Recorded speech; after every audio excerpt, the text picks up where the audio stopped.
Mobile phone से आप अपने दोस्तों से सीधे बात कर सकते हैं। पर अगर इसी मोबाइल फ़ोन पर आपको ऑनलाइन कुछ खरीदना हो, तो आपको एक बिचौलिए की ज़रूरत पड़ती है, जो विक्रेता को गारंटी दे पाए कि आपने पैसे दे दिए हैं। पर क्या ये मुमकिन है कि एक क्रेता और विक्रेता आपस में सीधे समझौता कर लें, बिना किसी बिचौलिए की सहायता के? ब्लॉकचेन नामक एक नई टेक्नोलॉजी ऐसा मुमकिन कर रही है। ब्लॉकचेन को आप एक वितरित डेटाबेस यानी डिस्ट्रीब्यूटेड डेटाबेस मान सकते हैं, जो कि एक दो कंप्यूटरों पर नहीं, हजारों लाखों कंप्यूटरों पर प्रतिलिपित है। ब्लॉकचेन का हर एक कंप्यूटर हर एक रिकॉर्ड के पूरे इतिहास का वर्णन रखता है। यह डेटाबेस एन्क्रिप्टेड है, यानी हर एक रिकॉर्ड गोपनीय तरीके से दर्ज किया गया है। ब्लॉकचेन फॉल्ट टॉलरेंट भी है, यानी अगर इस सिस्टम में कुछ कंप्यूटर खराब भी हो जाते हैं, तब भी यह सिस्टम ठीक तरह से काम करता रहता है। ब्लॉकचेन डेटाबेस एक सार्वजनिक बही खाता यानी पब्लिक लेजर है, जिसमें कोई भी नए समझौते या रिकॉर्ड को दर्ज करने के लिए कई सारे साझेदारों की स्वीकृति की जरूरत पड़ती है।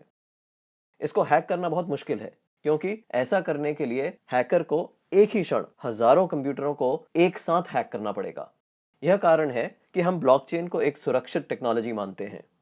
ब्लॉकचेन का पहला प्रयोग हुआ था 2008 में, जब बिटकॉइन नामक एक डिजिटल मुद्रा का आविष्कार हुआ। बिटकॉइन मुद्रा किसी देश, सरकार या बैंक द्वारा नियंत्रित मुद्रा नहीं है, यह एक डिजिटल मुद्रा है। अधिक जानकारी के लिए आप बिटकॉइन को गूगल कर सकते हैं। केवल मुद्रा या पैसे से संबंधित प्रयोजन के लिए ही नहीं, ब्लॉकचेन का प्रयोग कहीं भी हो सकता है जहां पारंपरिक रूप से विश्वास, भरोसे या गारंटी के लिए एक बिचौलिए की जरूरत है। जैसे वह सभी सौदे जिनकी आज नोटरी पब्लिक या किसी सरकारी संस्था को पुष्टि करनी पड़ती है। मान लिया जाए कि आप एक मकान खरीद रहे हैं।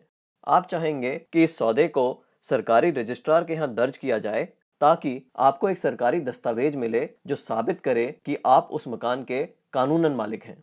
पब्लिक रजिस्ट्रार केवल इस सौदे का एक सबूत दे रहा है, और ऐसी संभावना है कि भविष्य में पब्लिक रजिस्ट्रार का काम ब्लॉकचेन टेक्नोलॉजी कर दे, क्योंकि उसमें दर्ज सौदे की भी उतनी मान्यता होगी जितनी आज रजिस्ट्री सर्टिफिकेट की है। सार्वजनिक होने की वजह से इसमें घपले की संभावना भी कम होगी।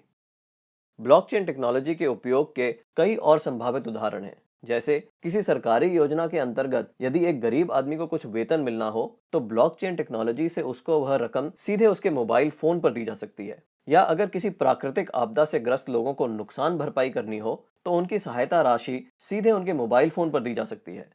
इससे भ्रष्टाचार भी कम होगा। शिक्षा में भी ब्लॉकचेन का इस्तेमाल हो सकता है।